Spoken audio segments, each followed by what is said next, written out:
One thing that was really interesting in this was, there's a lot of talk about how a lack of diversity at the table prevents us from being able to develop responses to a lot of the challenges that face us. But, one of the things that you raised is that it also prevents us from being able to see the challenges that are coming around the corner. What things are taken seriously, what issues are not taken seriously in ways that can ultimately obviously have long-term repercussions for our own stability and prosperity and what have you. So one thing that I would be interested to talk about is, there's been a lot of work and a lot of talk about producing pipelines, trying to encourage organizations to be more proactive in their recruitment. Why is it that there is still, in some places like the State Department, you're seeing progress go backwards? You're actually seeing retention get worse. What are the barriers to success at a lot of these institutions that have prevented these initiatives from gaining traction? And would you like to go? So I have strong views on the State Department, as you know. And I know that my colleagues can add, with their wide experience in other organizations. And that which prevents the State Department from being more successful, frankly, is a government-wide issue. It's not just the State Department.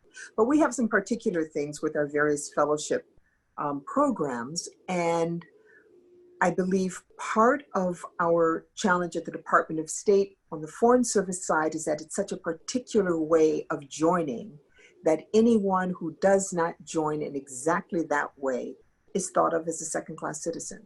If you don't take that written test and that oral test and pass them, then you're not quite good enough. Any other pathway is seen to be some sort of backdoor entry point. And though it couldn't be further from the truth, the building makes very little effort, and I say the building, the career people, not just the political appointees, and perhaps more so the career people, make very little effort to correct the record. There's something that feels very elitist, and people enjoy being thought of as, oh, you were able to pass the Foreign Service exam, only 1% or 2% who take it, start the process, actually make it all the way through. That feels pretty darn special, and you're not interested in sharing that with other people. The only thing I would add is, why isn't there change? Because I don't think there really wants to be change.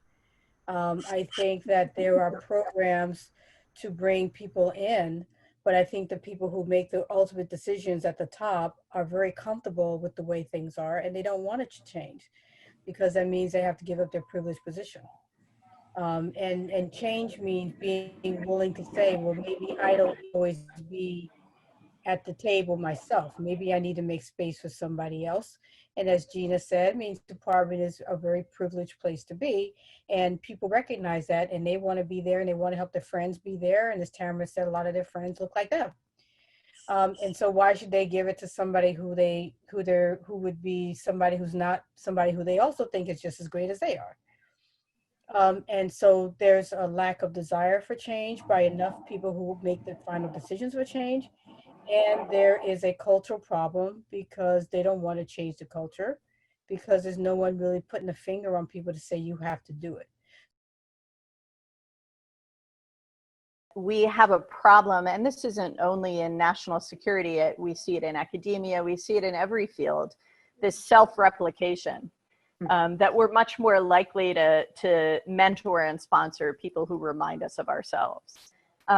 I'll be perfectly frank, when I started in this field, when I went to graduate school to get my PhD in international relations, I got very used to being one of the only women in the room, or the only woman in the room.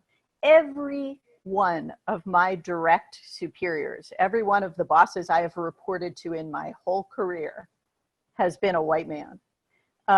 And that means that I would not have gotten those jobs if white men had not been willing to see me as someone who was qualified and, and good for those roles.